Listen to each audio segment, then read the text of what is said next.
Donc, bonjour tout le monde. Alors, dans cette vidéo-là, on va traiter un exercice très important qui relie euh, au problème d'une lame à face parallèle. Donc, on commence tout d'abord par définir qu'est-ce que c'est qu'une lame à face parallèle. Donc, une lame à face parallèle, normalement, c'est une lame caractérisée par une épaisseur E et un indice de réfraction N1. Et d'une manière générale, limitée par deux dioptres plans et parallèles entre eux. Alors l'objectif de cette vidéo-là est de déterminer la différence de marge entre deux rayons successifs, sachant bien sûr qu'on va traiter les différentes grandeurs qui relient à ce problème-là dans une vidéo ultérieurement. Alors, donc la différence de marge dans ce cas-là, voilà, bien sûr il faut considérer deux rayons, voilà donc le premier rayon. Donc voilà le rayon 1 par exemple, et on va considérer le deuxième rayon là. Voilà. Alors ce qui nous intéresse ici, c'est à cette interface-là. Alors lorsque le rayon incident qui est émis normalement par cette source-là, lorsqu'il arrive à cette interface, nous avons deux cas possibles, soit la réflexion ou bien la transmission. Alors, donc maintenant, on va établir l'expression de la différence de marge entre ces deux rayons-là, 1 et 2. Alors, sachant bien sûr, il ne faut pas oublier que la différence de marge est relie fortement à l'indice de réfraction. Par exemple, si on détermine le chemin de ce rayon-là, dans ce milieu-là, alors il faut utiliser un 0, par contre ici un 1, ici un 0, ainsi de suite. Alors on va commencer. Donc la différence de marge, c'est 1 0 SA plus N1 AC plus 1 0 C, par exemple, A', moins 1 0 SA moins 1 0 A'. Voilà, donc l'expression. Maintenant, qu'est-ce qu'on va faire? Alors, nous avons 1 0 SA moins 1 0 SA. Donc, on va simplifier. Qu'est-ce qu'il nous reste?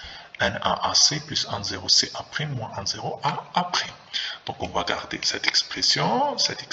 Ici, qu'est-ce qu'on va faire? On va utiliser la relation de Charles entre A'. Alors, AH ou bien AA', ça nous donne AH plus HA'.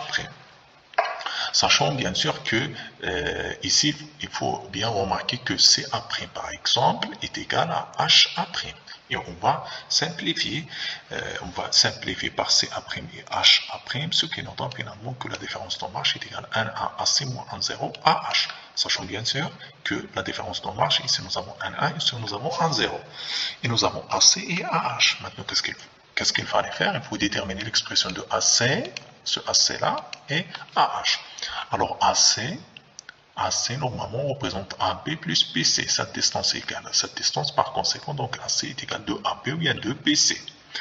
Alors, donc on va remplacer ici AC par 2AB. Donc voilà l'expression que nous avons démontrée.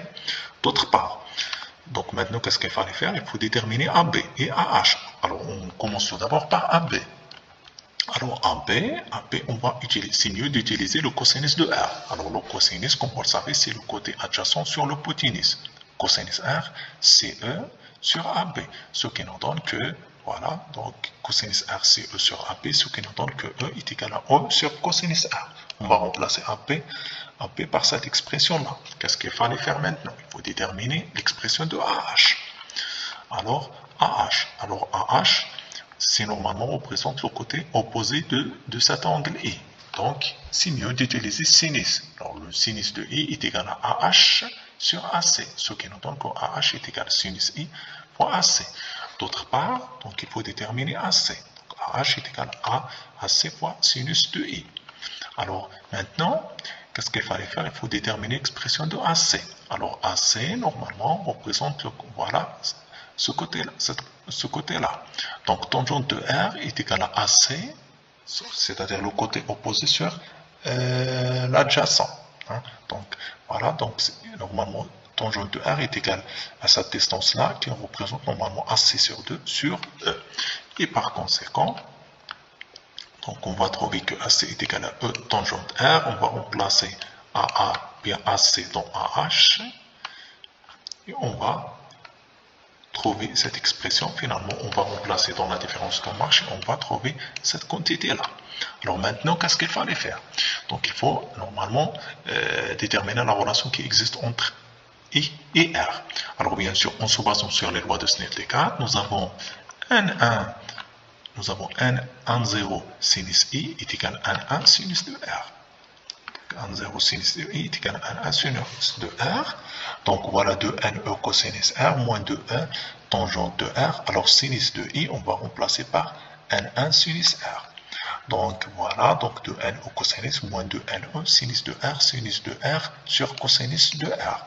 Donc maintenant, qu'est-ce qu'on va faire? On va prendre cette quantité-là comme facteur de 1 à o sur cosinus r. Qu'est-ce que nous reste ici? 1 moins 2, 1 moins sinus au carré r. Et 1 moins sinus au carré r, ça nous donne cosinus carré r.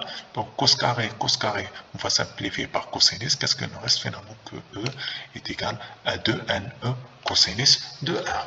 Mais s'il vous plaît, une remarque très importante, il ne faut pas oublier la différence de marche supplémentaire due en fait au phénomène de la réflexion. Donc d'une manière générale, nous avons cette différence de marche supplémentaire se représente lambda sur 2. Donc, et on va arriver finalement à déterminer cette expression-là.